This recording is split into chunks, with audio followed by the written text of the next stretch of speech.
Доброе утро, Якутия! Начинаем новый день вместе с вами на НВК Саха-Якутия-24. Вероника Тамтосова. Конец недели, это значит, что пора строить планы на будущее. Сегодня расскажем, куда можно сходить в кино.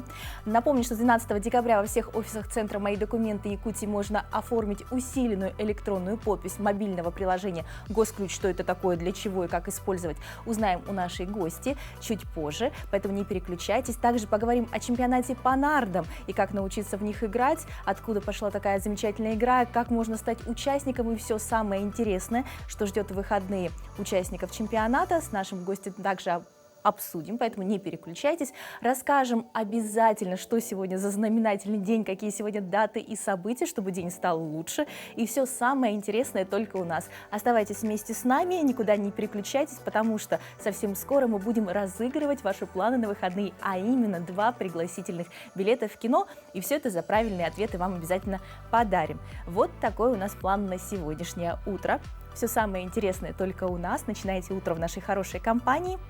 Итак, сегодня 21 декабря, а это значит, что по якутским поверьям вырастает второй рог быка холода.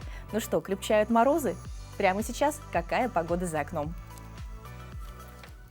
В центральных районах температура воздуха минус 28, минус 38 градусов, в заречной группе 33-44 градусов холода, в южных 23-25 ниже 0. В Вилюйской группе минус 27, минус 28, в Нижнеленских 36 градусов холода, в западных 26-29 ниже 0. В Колымо-Индигирской группе улусов минус 20, минус 43, в Янских 20-32 холода, на северо-западе 17-20 ниже 0. В городе Якутске в 6 часов утра температура воздуха составила минус 36 градусов, атмосферное давление 764 миллиметра ртутного столба. Ветра у нас нет сегодня с утра. Сегодня днем небольшой снег, ветер северный 1,5 метров в секунду. Температура будет минус 33, минус 35. Как и обещали, сегодня четверг. Мы, не отходя от традиции, вручаем вам за правильный ответ 2 замечательных билета в кинотеатр «Центральный». Что для этого нужно сделать? Нужно, во-первых, подписаться на наш телеграм-канал. QR-код вы видите на экране. Пожалуйста, переходите, подписывайтесь. Там всегда самые свежие новости, все самое интересное. Ну и, конечно, дать правильный ответ на следующий вопрос. В 1905 году в Якутске не было дошкольных образовательных учреждений. А вот школ можно было посчитать на пальцах. Сколько начальных школ было тогда, в 1905 году. Поэтому, пожалуйста, правильно отвечайте. Вопрос мы продублировали в нашем телеграм-канале. Шлите туда правильные ответы. Кто будет первым, получит 2 пригласительных билета в кинотеатр «Центральный». Ну а прямо сейчас последние новости.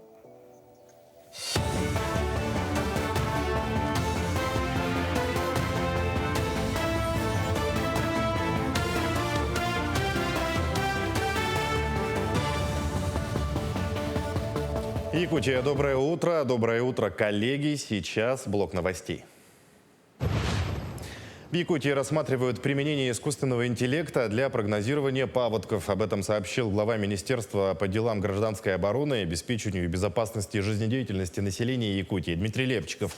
Уверен, что предоставленное согласие МЧС России на доступ к данным Росгидромета по территории республики обеспечит разработку нейросетевой модели и поднимет на новый уровень систему прогнозирования и мониторинга чрезвычайных ситуаций, сказал он.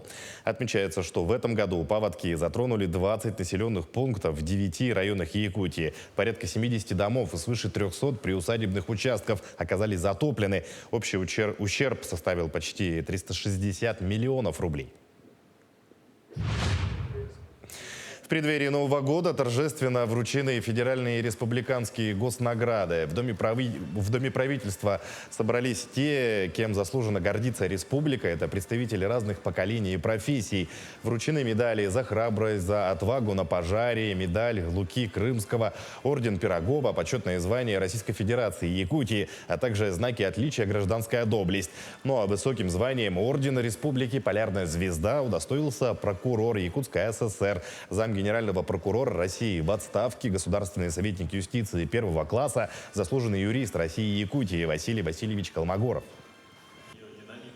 То, что я сегодня участвую в этом мероприятии, что лично глава республики наградил высшей наградой нашей республики, для меня это большая радость, что в том числе оказался и я. Самое главное, человек, когда работает, трудится, отдает все это самое свое знание, опыт только работе, чтобы все было хорошо, и людям было хорошо.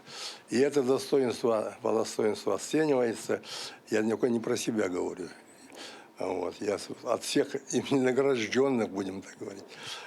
Это очень приятно, очень волнительно. Авторы лучших проектов, направленных на цифровизацию и сохранение языкового, литературного и культурного наследия, наградили денежными сертификатами на их реализацию. Сертификаты получили представители организаций из Чурапчинского, Сунтарского, Амгинского, Мегино-Кангаласского районов, а также из столицы республики. Кроме этого, на торжественном мероприятии презентовали реализованные проекты госпрограммы по сохранению и развитию государственных и официальных языков в Якутии. Отметим, на сегодняшний день по плану госпрограммы внедряются проекты по исследованию функционирования языков и иные научно-исследовательские работы. Создают приложения, игры, а также анимационные фильмы. Это новый формат, на самом деле, новый формат заслушивания отчетов разработчиков, исполнителей тех или иных проектов о том, какие проекты они в течение года подготовили, какие проекты реализовали, какие цели есть у них на предстоящий период. И сейчас более 50 проектов по итогам текущего года уже разработаны. И ни в коем случае они не завершатся текущим годом, они будут исполняться и в последующие годы. Охрану здоровья подрастающего поколения обсудили за круглым столом в Якутске. На сегодняшний день здоровье детей государство ставит в приоритет, поэтому на совещании представители профильных министерств и ведомств, педагоги и врачи обсудили проблемные моменты с возможными путями их решения. В основном работа ведется по следующим направлениям: организация питания, популяризация массового спорта, сохранение и укрепление психологического здоровья, а также обеспечение детей возможностью посещать детские лагеря в целях оздоровления круглогодично. Ученые обнаружили в Чурапчинском районе древние артефакты и останки животных, предположительно эпохи раннего плейстоцена, неогена. Об этом сообщил доктор биологических наук Альберт Протопопов. Так, в Чурапчинском районе найдена стоянка палеолитического человека, возраст примерно свыше 30 тысяч лет. Найдены артефакты, которые соответствуют этой археологической культуре. Обнаружено большое количество костей мамонта, которые носят следы воздействия человека. Кроме них найдены кости неизвестных животных эпохи плейстоцена, неогена, рассказал ученый, добавив, что кости сильно разрушены. Место находки вошло в перечень приоритетных пунктов, где будут проводиться раскопки.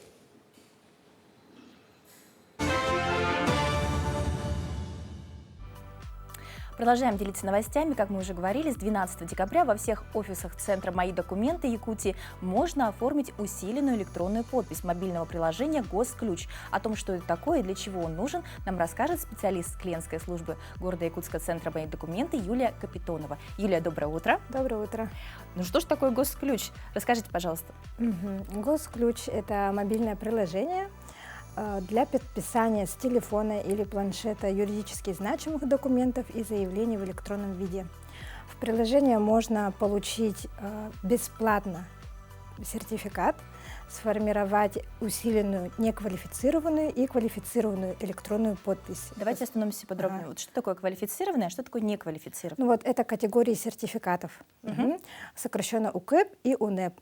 Это электронные подписи, которые определенные услуги можно подписать. То есть сначала, прежде чем подписывать что-то электронную подпись, я должна посмотреть, какая подпись у меня должна быть. Неквалифицированная или квалифицированная. Электронные подписи абсолютно одинаковые, собственноручной и одобренные российским законодательством. Для чего мне нужна электронная подпись? То есть для чего нужна квалифицированная, для чего неквалифицированная? Ну, с помощью УНЭП, это неквалифицированная электронная подпись, можно подписывать такие услуги, как договор купли-продажи транспортного средства, получение ИНН, подача налоговой декларации 3 НДФЛ и также согласие на налоговые уведомления. И с помощью УКЭП, квалифицированной электронной подписи, можно уже подписать кадастровый учет, регистрацию права собственности, запрет на действия с недвижимостью без личного участия, исправление технических ошибок. Также можно распределить пенсионные накопления, можно подать заключение расторжения брака Ну, то при есть уже совместной практически подаче. всё. Да, да. Перечень услуг каждый раз расширяется в любом случае. Как это я все подписываю? Расскажите, пожалуйста, какой порядок?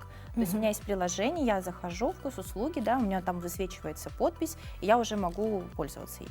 Ну да, получается, вы заходите через госключ, можете найти свою услугу, которую хотите. Также можете направлять сами себе документы для подписания УКЭП или УНЭП с помощью услуги подписания документов. Это можно подписать заявление в суд, например, даже.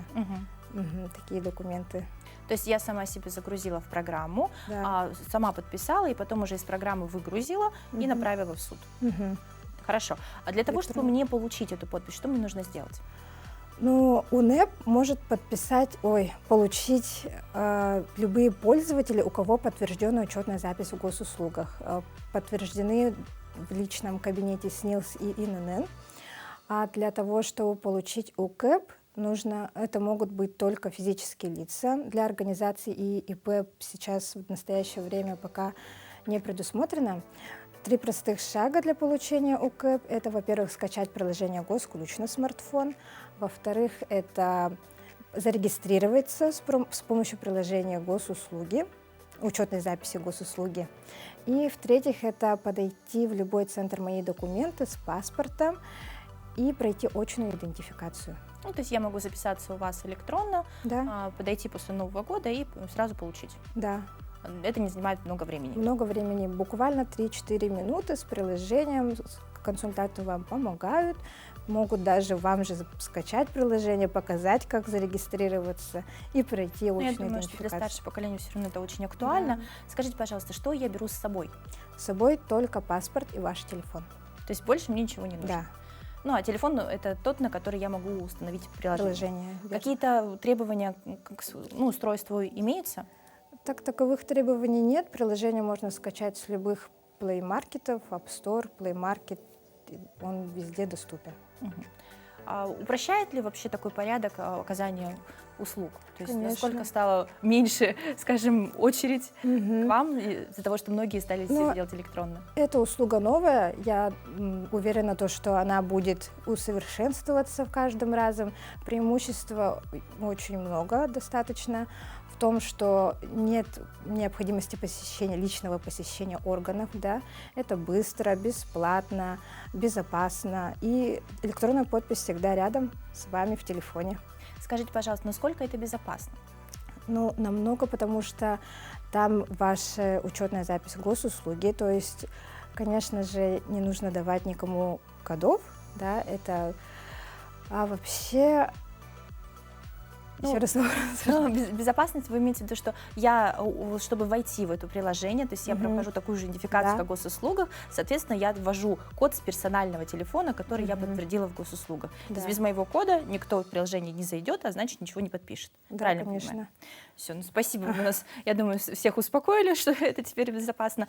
Ну и несколько пожеланий в преддверии Нового года нашим телезрителям. Желаю всем в новом году свершения ваших желаний, удачи, здоровья и всего самого-самого, Лучшего и никаких проблем с документами. конечно.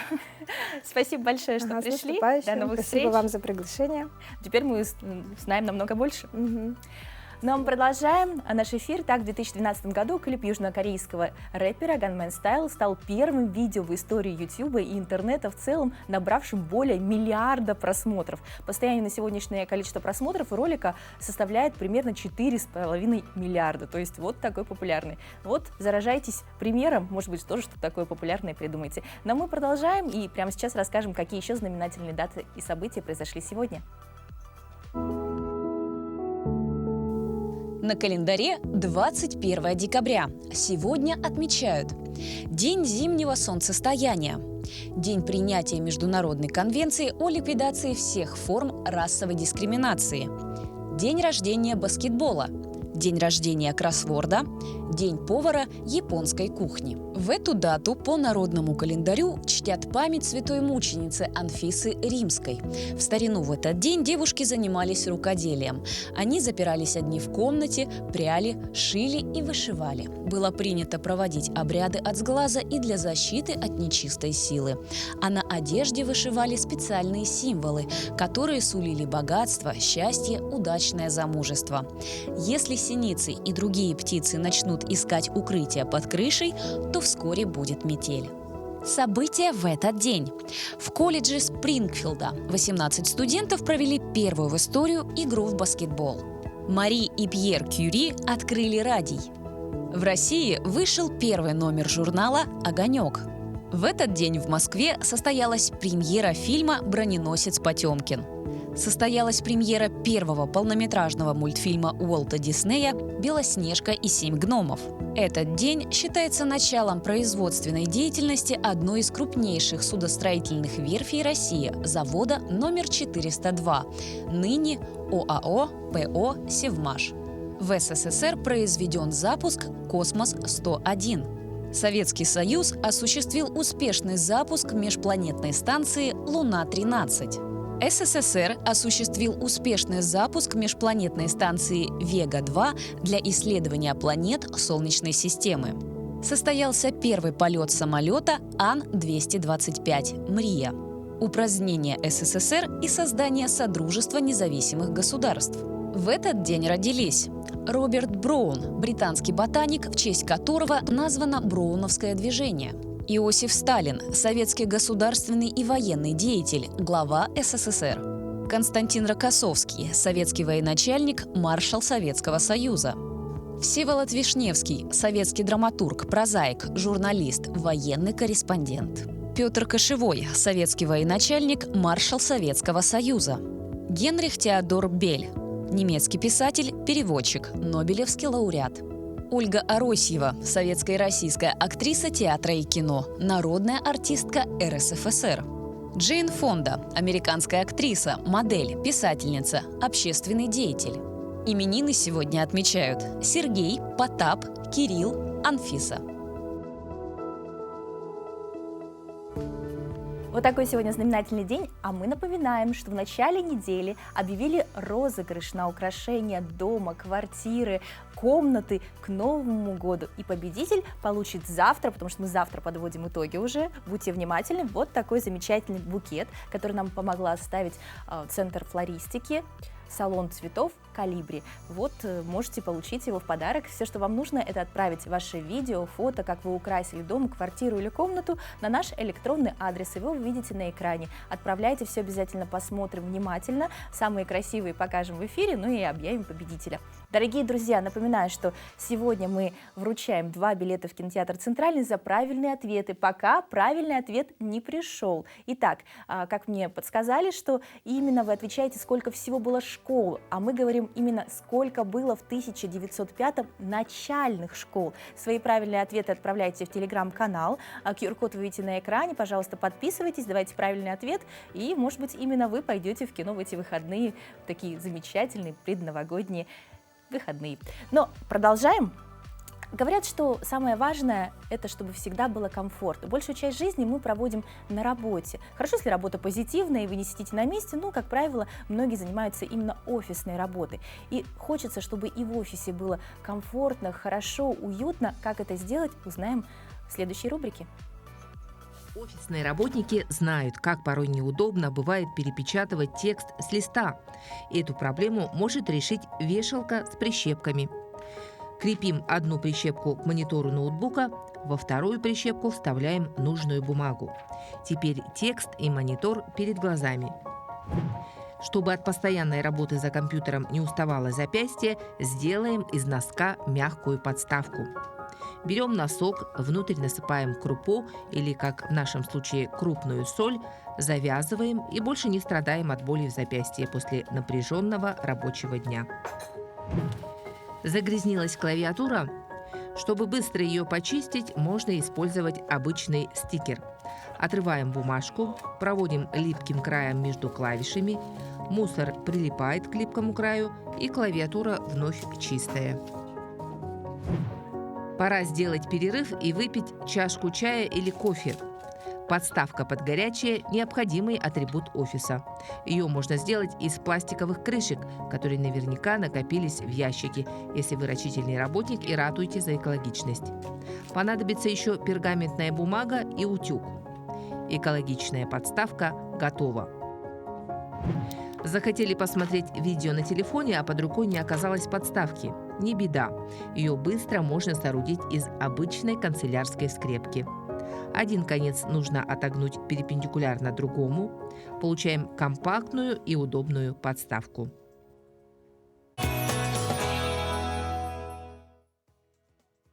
Вот такими легкими способами можно навести порядок у себя на столе. По-моему, замечательно, быстро, уютно. Ну и перед Новым годом есть повод прибраться. Ну, а еще один совет – есть вот такие адвент-календари. Я к чему? Вы не знаете, чем заняться, не можете придумать новогодние дела? Ну, вот давайте мы вам сегодня что-нибудь посоветуем. Тоже наобум открываем. Так, открываем 21 число. У нас вот такая шоколадка к чаю, к кофе утреннему. И нам предлагают сходить за покупками. Интересно. Думаю, на следующей неделе все магазины будут полны, поэтому люди, пока есть время, нужно бежать прямо сейчас, то есть чтобы не было ажиотажа, было хорошо, комфортно посмотреть товары, тем более нам даже адвент-календарь советуют сходить за покупками, нужно это сделать сейчас. Это очень важно, потому что хочется, чтобы на столе все было свежее, это касается и мяса, ведь на праздничном столе все должно быть хорошее, тем более, что год дракона рекомендуют именно готовить мясо. И сейчас как раз расскажем, как же в Якутске можно найти свежее мясо свинины. Все ближе новогодние праздники, и ни один новогодний стол не обходится без свинины. Где же приобрести вкусное и качественное мясо? Мы хотим пригласить наших покупателей в наши фирменные магазины «Мархинская» для приобретения свежего, качественного, охлажденного мяса. Очень удобно, когда есть доставка. Ведь современный горожанин часто занят. Есть еще такие факторы, как нехватка времени, тяжелая сумка, магазин расположен далеко от дома. Ну и не забываем про наши северные морозы. И обойти все эти сложности нам поможет доставка. Наши доставки осуществляются ежедневно. Утром нам привозят свежее мясо, охлажденное с нашей фермы. Оформить наши доставочки, ваш заказ можно на сайте Мархинская Шоп. А также вся информация имеется в наших всех торговых точках с указанием всей информации на флайерах. Мясо – скоропортящийся продукт, поэтому при его транспортировке перевозчик соблюдает все нормативы. Перевозка осуществляется подходящим транспортом, оформляется вся необходимая документация, автомобиль подвергается санобработке и обязательно пломбируется отправителем. Это гарантирует, что получатель мяса получит в хорошем качестве. Компания имеет санитарный паспорт на все автомобили. На мясо получает ветеринарное свидетельство. Таким образом, магазин «Мархинская» перевозит мясо с соблюдением всех правил и норм. Наши ларгусы осуществляют доставки до квартиры. Как там удается так быстро доставлять свежее охлажденное мясо в торговые точки и магазины нашего города прямо с фермы? В этом нам очень сильно помогают наши новые автомобили из «Лада Ларгус», которые оснащены рефрижераторами «Занити». Эта система искусственного охлаждения предназначена для поддержания температуры от минус 30 до плюс 12 в грузовой камере. Именно она позволяет поддерживать свежесть и качество нашего продукта. Мархинская каждый день, каждое утро доставляет в течение 2 часов свежее охлажденное мясо, потому что свежесть и качество продукта охлажденного мяса сохраняется в течение всего лишь 48 часов. Таким образом, можно заказать вкусное, свежее местное мясо, не выходя из дома. Аэлита Стручкова, Виктор Дьячковский, Якутск. Замечательный бренд «Мархинская». Узнали много интересного и нового. Теперь мы знаем, куда ходить за покупками. А более подробно об этом продукте мы сегодня поговорим с нашим гостем в студии. Это Денис Савостин, глава Мархинского свинокомплекса, основатель бренда «Мархинская», а также председатель Комитета по развитию предпринимательства в сфере сельского хозяйства и пищевого производства Союза торгово-промышленной палаты республики, член Комитета по развитию агропромышленного комплекса Торгово-промышленной палаты Российской Федерации. Доброе утро. Доброе утро, Вероника. Очень замечательный сюжет, много интересного для себя подчеркнула. Скажите, пожалуйста, чем принципиально отличается наш бренд и чем он хорош? Почему именно нужно вас выбирать, так скажем? Вы знаете, для меня ценность моего бренда прежде всего это само название, потому что название Мархинское выбрали сами жители нашей республики. И для меня, честно говоря, это очень ценно. Но говоря о самом продукте, я, конечно, могу сказать, что и подчеркнуть, что мы единственные в нашей республике, кто предлагает продукцию мясную в охлажденном виде. Но дело в том, что такую возможность имеют только производители, которые производят мясо внутри региона. И у нас около 13 товарных позиций, которые мы получаем благодаря нашему трафарету обвалки. И это позволяет потребителю реализовать свои гастрономические идеи. Ну, то есть мы получаем принципиальное отличие. Это в первую очередь то, что оно перерабатывается по-другому и сохраняет пищевые ценности на более долгий срок, потому что производится здесь. Да, на самом деле это очень важно, потому что те, кто попробует охлажденное мясо и там размороженное, дефрост, да, оно, конечно, отличается. И тот, кто умеет готовить и ценит вкус, он выбирает наше мясо. Как вам удается в условиях региона, все равно сложная транспортная схема, сохранять такое высокое качество? Кстати, вторая уникальная вещь – это то, что мы производим мясо сами и делаем это в условиях Арктики. На самом деле это тоже такой уникальный, делает уникальный наш бренд и уникальный наш продукт. Представляете? Свинина, выращенная в условиях Арктики. Когда я рассказываю своим коллегам на Западе или там в Китае, у них мурашки по коже. Вообще, Денис, как это возможно? На самом деле очень даже возможно. Действительно, есть определенные сложности в логистике, это связано с доставкой кормов. Это отнимает мне кажется, время. И содержанием тоже. Содержание, да, правильно. Вы, кстати, профессионал, чувствую, готовились. Да, действительно, когда мы перемещаем животных из одного корпуса в другой, здесь тоже возникают сложности, потому что это определенные климатические условия. Нам важно, чтобы мы не заморозили животных. Но у нас есть уже своя технология, которая позволяет, как говорится, предотвратить такие последствия. То есть это какая-то уникальная технология и разработанная с учетом опыта работы в наших северных условиях?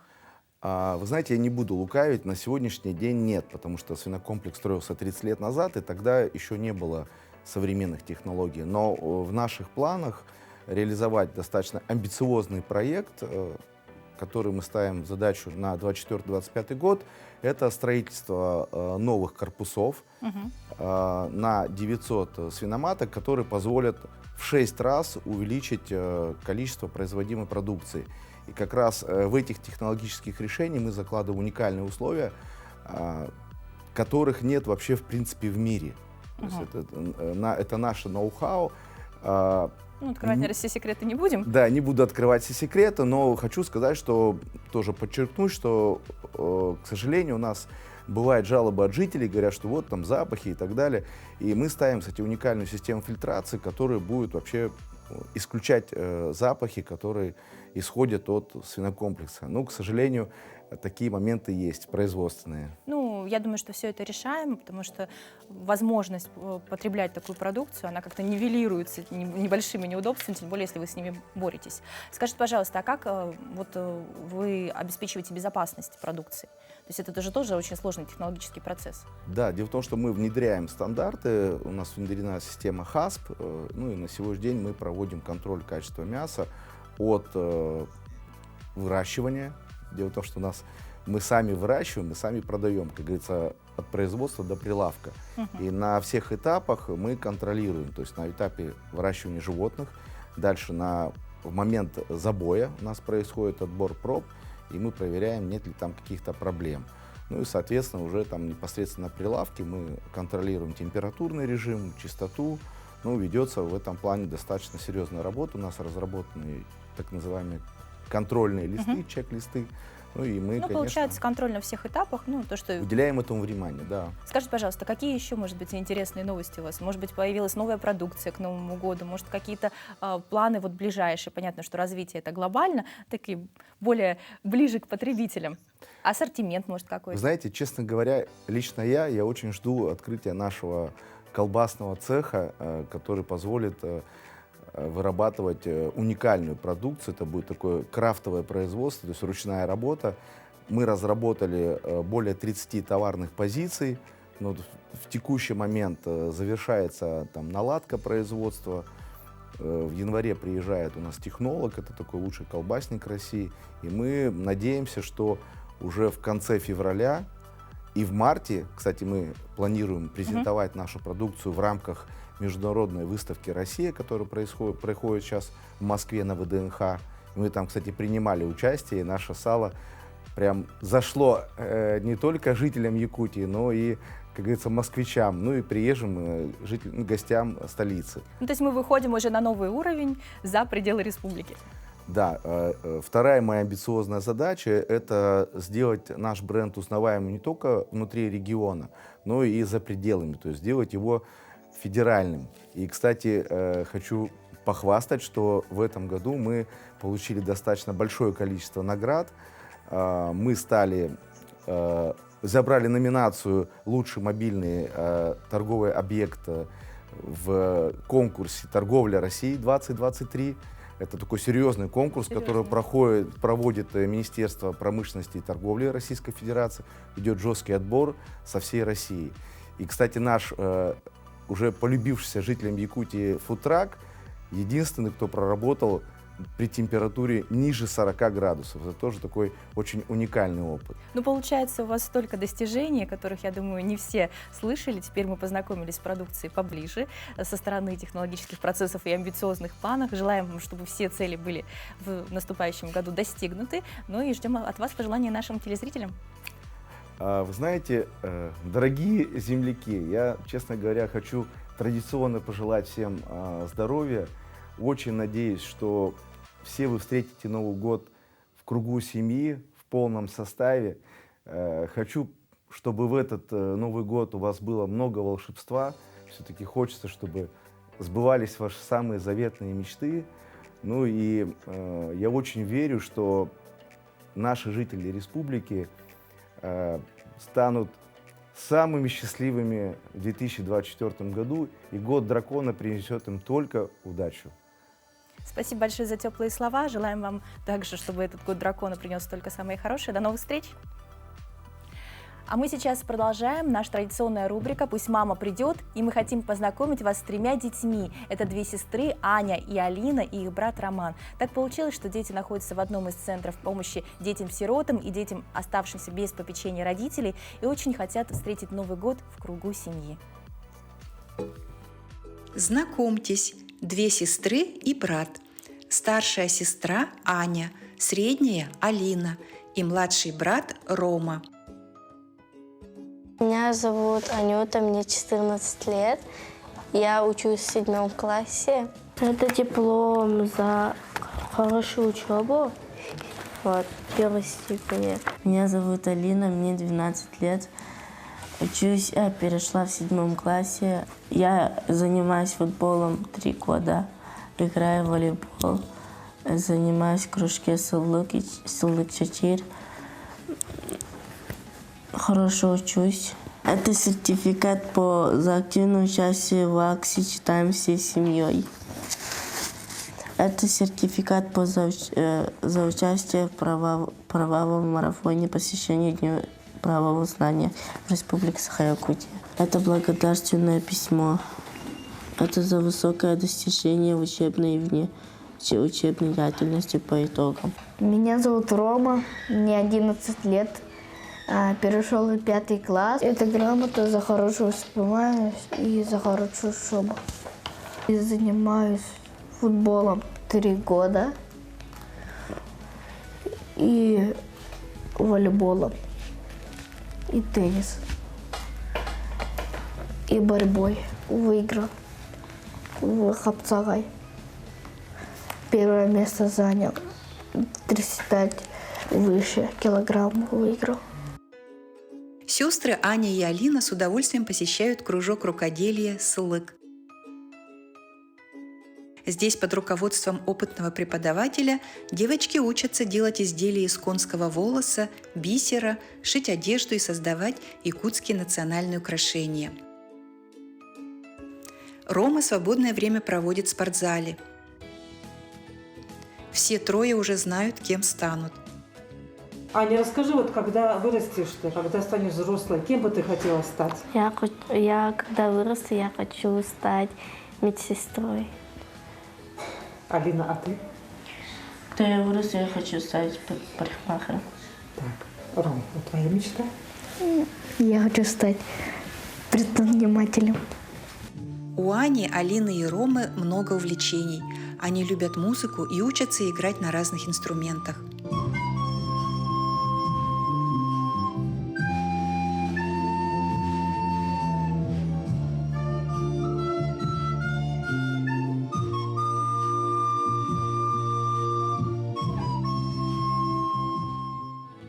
Аня, Алина и Рома надеются обрести семью.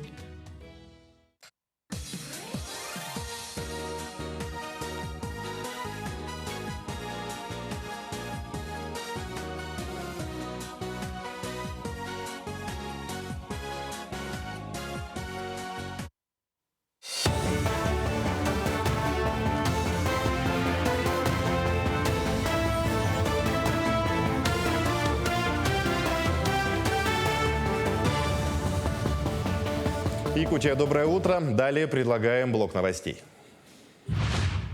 В Якутске на торжественном собрании Президиума отметили 30 лет Академии наук. 20 декабря 1993 года по указу первого президента Михаила Николаева образовалась Академия наук. И подвели итоги 30-летнего развития учреждения в республике. Более 20 академикам вручили нагрудные знаки за заслуги в развитии Академии. Начиная с 2018 года Академия вступила в программу «Комплексное научное исследование». Отметим, что учреждение в Якутии стало 4-й национальной академией наряду с Республикой Башкортостан, Татарстан и Чечня, которые решают в первую очередь свои региональные научные задачи. Мы, начиная с 1996 года, издаем свой журнал научный «Проблемы Арктики и Субарктики», который имеет высокий научный рейтинг.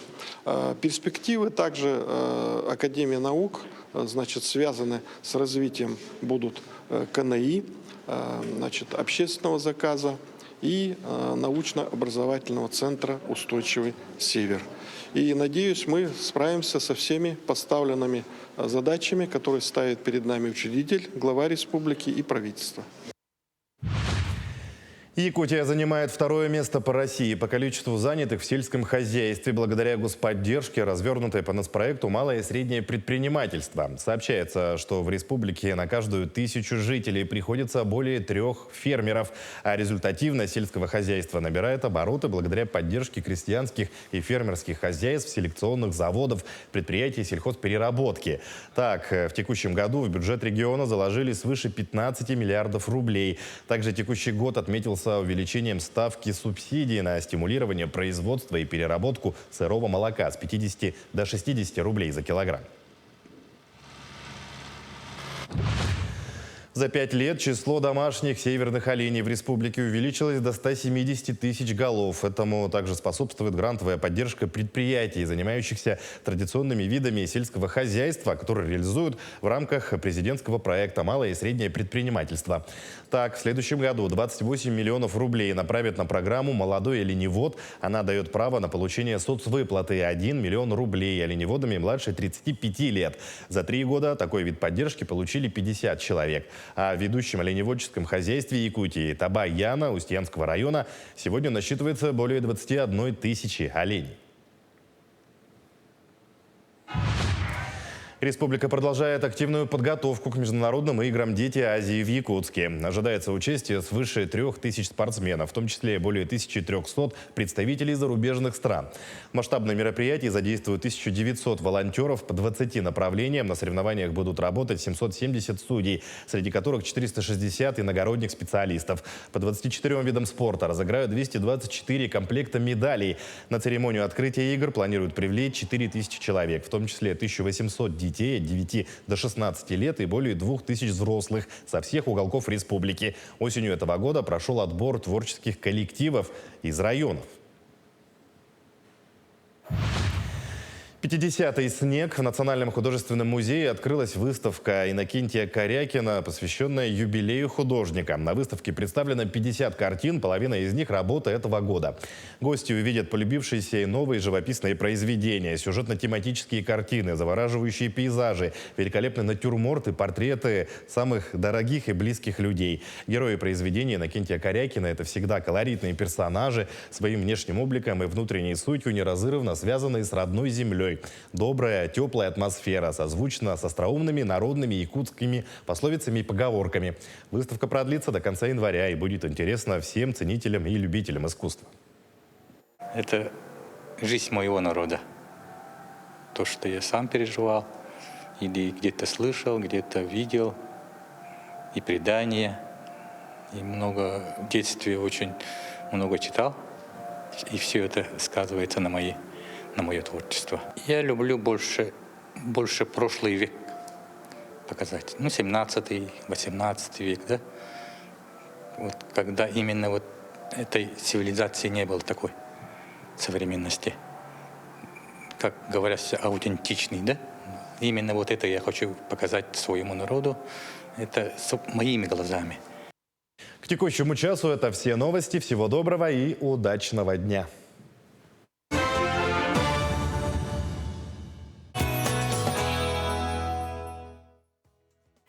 Ну а прежде чем поделиться новостями, куда сходить в кино, мы подводим итоги. Итак, 2 пригласительных билета в кинотеатр «Центральный» получает Лия, которая дала правильный ответ. В городе Якутске в 1905 году было всего 9 начальных школ.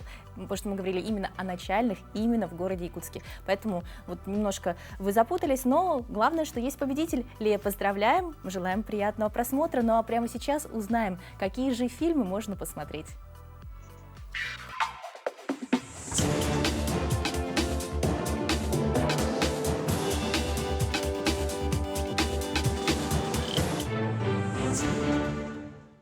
Здравствуйте, уважаемые дамы и господа! Меня зовут Вилли Вонка. Смотрите в кинотеатре «Центральный» с этого четверга. Готовы увидеть магию? Это чайник. Картина о молодом Вилли Вонке станет главным фильмом с Тимоти Шаломе в 2023 году. Сюжет развивается вокруг молодого кондитера, решившего покорить мир и открыть собственную шоколадную фабрику. Герою предстоит победить злых магнатов, подружиться с Упа-Лупой в исполнении Хью Гранта и исполнить желание своей мамы. Фильм позиционирует как приквел «Вилли Вонка и шоколадной фабрики» 1971 года. Поэтому зрителям стоит ожидать всевозможных отсылок к оригинальной картине и книге Ричарда Даля. Помимо этого, стоит готовиться к всевозможным музыкальным номерам и трогательной истории для всей семьи.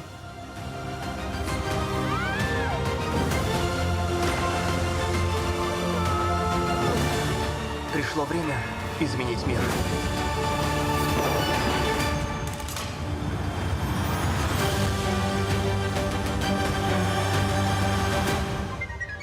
Лумпа, лумпа, пара-па-пар.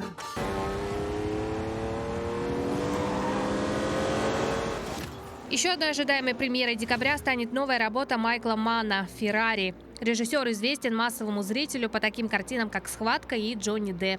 Однако в последние годы его фильмы все реже привлекали внимание публики. Ситуация может измениться с «Феррари», ведь постановщик работал над проектом более 10 лет, а в главных ролях Адам Драйвер и Пенелопа Круз.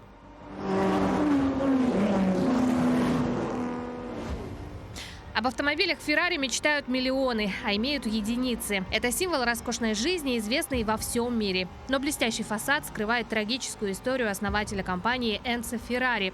Семейные проблемы, финансовый кризис, ужасные аварии и даже гнев Ватикана. Все это в свое время преодолел гениальный конструктор и бизнесмен, чтобы вписать свое имя в историю автопрома навсегда.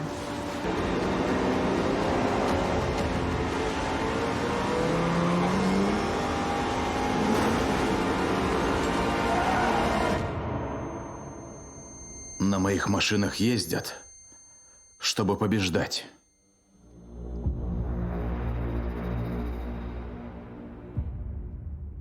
Walatan dihe kapsa, daya ka tuskutna. Tugula ligiti, Также кинотеатр «Центральный» покажет продолжение нашумевшей комедии про двух затейливых друзей Зина и Леха «Новогодний маскарад». В канун Нового года Петя и Леха направляются в родное село Айты, где Петя планирует сделать ей предложение. Но оказывается, все это осуществить будет не так-то просто.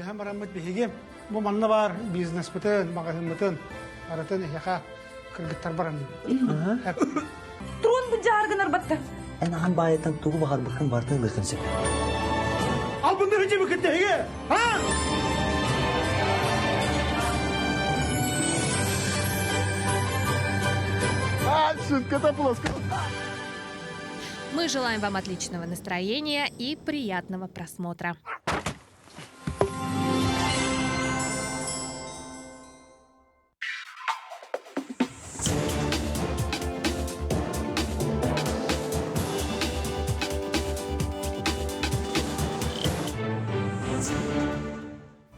С удовольствием тоже посмотрела, какие фильмы сейчас идут, но на последний я бы сходила обязательно. Такое новогоднее настроение. А мы переходим к новостям из республики. Детский хоккей Алдана открыл летопись новейшей истории в развитии данного вида спорта. Впервые в новом ледовом комплексе на официальном уровне прошли соревнования по хоккею с шайбой среди детских команд.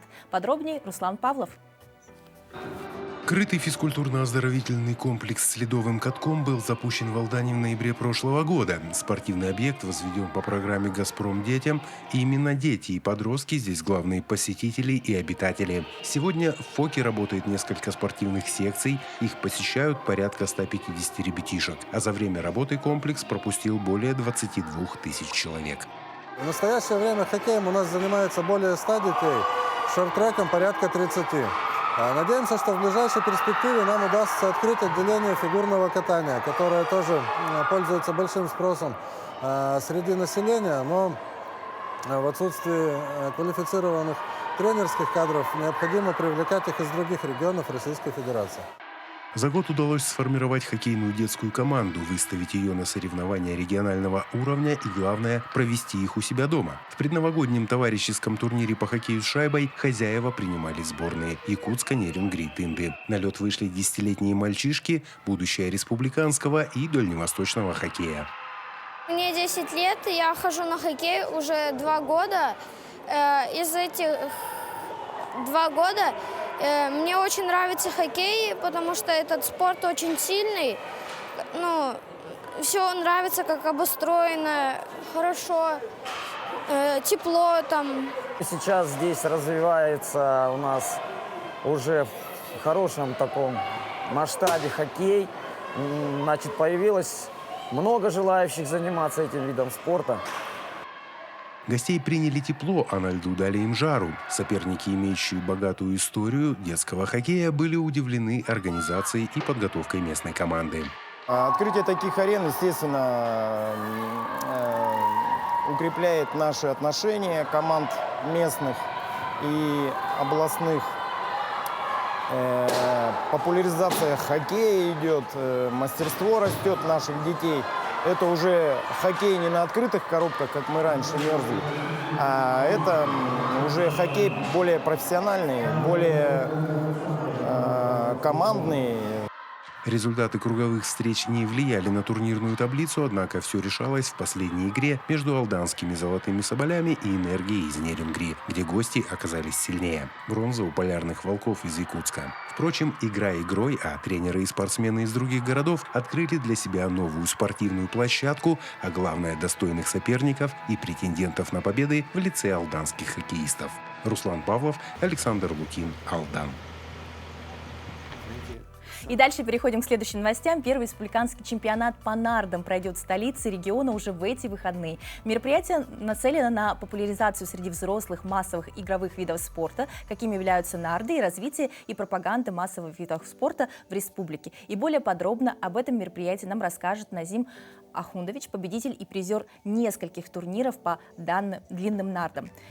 Здравствуйте.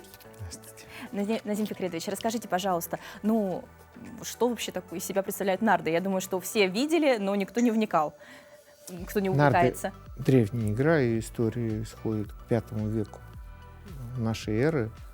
Зародилась она в Персии, имела большую, богатую историю, имеет очень большую популярность за рубежом, вплоть до того, что в некоторых странах, в частности в Дании, это является обязательным предметом в школе, детей учат. Это интеллектуальная игра, в которой сочетаются элементы логической игры и элементы случайности. То есть это азартная игра, в которой, тем не менее, требуется высшее мастерство. То есть уникальный. Мы объединили азарт-карт, да, и сложность шахмат. Да, ну, примерно. В порядке привлекательности там собрано все, что только можно собрать. Очень популярная игра, ее играют сотни тысяч людей. Она имеет большие, богатые, очень древние традиции. Вот. Ну и очень такое интересное современное наполнение, над которым наша федерация постоянно работает. Скажите, пожалуйста, а вы как пришли вот именно на профессиональный уровень игры в нарды? Где-то в 2000-х годах был создан первый, самый популярный сайт для игр Гамблер. Я туда пришел играть в шахматы. Познакомился с той частью, в которой играют нарды. Увлекся и там остался. Так вот появился. Ну, вот на таком высоком уровне у нас впервые проходят мероприятия в республике. Насколько сейчас уже заявилось участников? На данный момент около 50 человек со всех регионов Якутии. Это первый чемпионат Якутии. Это самый первый опыт. Ну, это очень интересно. Да, очень интересно. Значит, организаторы пригласили меня в качестве главного судьи. Ну, и меня очень впечатлил прием. Вчера мы встречались с министром спорта. Замечательная республика. Я думаю, что этот чемпионат будет очень-очень интересным. Все, кто может, приходите. Скажите, пожалуйста, как он будет проходить? Ну, то есть мы примерно представляем, как проходят шахматные турниры. Чем-то отличается? То есть как участники делятся, как проходит отсев, где будет проходить? Не очень сильно от шахмат отличаемся. У нас многое в спорте взято именно из шахмат. Формулы турниров, швейцарская система и так далее. Мы также сидим по парам, доска, 1 на 2, результаты, шахматные часы, очень много схожего. Он только шахматы игра детерминирована, а в нарды игра, в которой есть элемент случайности, что прибавляет зрелищности и азарта. Продолжительность одного тура примерно сколько составляет? Потому что есть фильмы, если смотреть такие, то такое чувство, что в нарды можно играть очень долго. Да, это так. Нарды играют долго.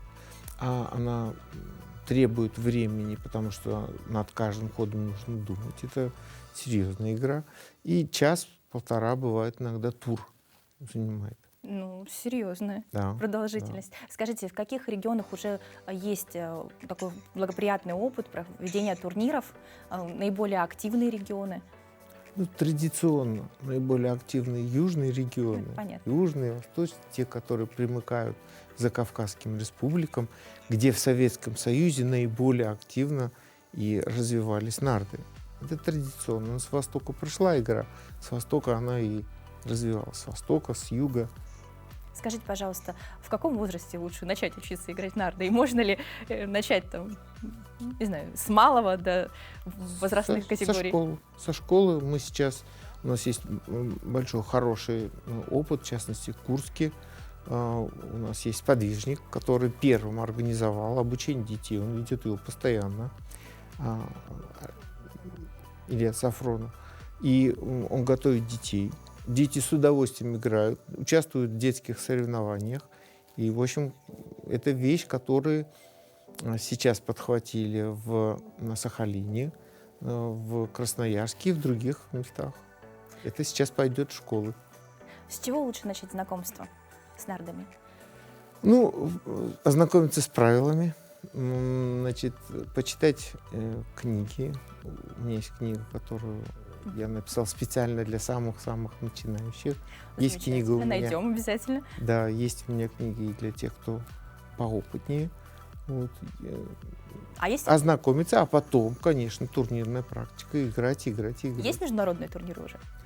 Знаете, был международный турнир, который организовала Федерация. Проводился он в Сочи.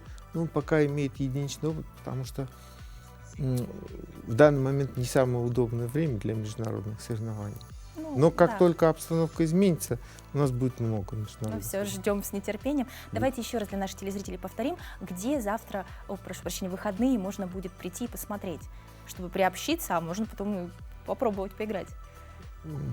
Где, ну, примерно, в Доме культуры, да, по-моему? Да, если в не Доме ошибаюсь? культуры. Да. Ну все, дорогие друзья, в Доме культуры Кулаковского, если не ошибаюсь, проходит. Я думаю, что будет интересно вам всем посетить, познакомиться. Ну и несколько пожеланий для всех, кто думает выбрать именно такое направление, потому что шахматы, нарды — это все очень достойно и очень интересно. Очень интересная игра. Начинайте играть, приходите к нам в федерацию.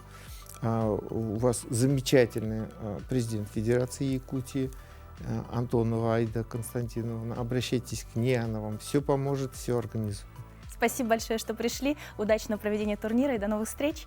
Дорогие друзья, мы с вами тоже прощаемся. Желаем хорошего дня. Начинайте утро вместе с нами на НВК Саха Якутия 24. До новых встреч!